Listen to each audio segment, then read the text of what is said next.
Someone get me out.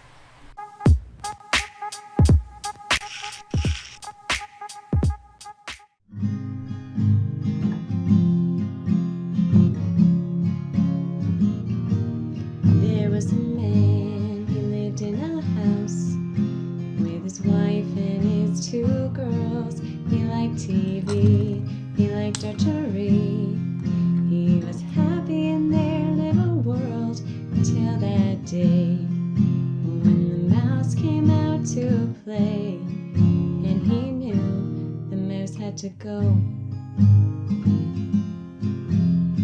Find a new home. His wife had a broom to take matters into her own hands, called him a pest, her home he'd infest.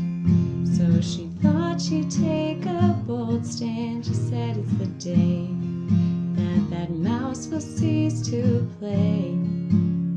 Oh, that mouse has to go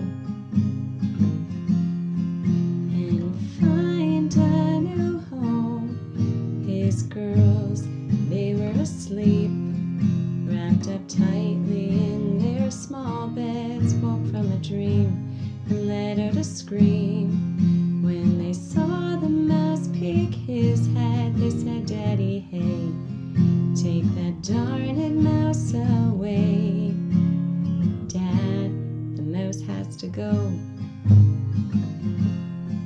to someone else's home." Daughter one suggested a bat or a tightly sealed plastic bag. The other one said, hit him on the head or use a poison-covered rag. Dad said that's no way to treat a mouse that came to stay in our home, but it does have to go. I'll find him a new home. So that man, he made quick work of fashioning a trap that wouldn't hurt his mouse friend, would not meet his end, or close on him with a snap. This trap, it was kind and gave the man some peace of mind that he would know his mouse was in a new home. He would take him to his new home. There was a man, he lived in a house with his wife and his two girls. Their house is mouse free. Mouse now lives in a tree in his own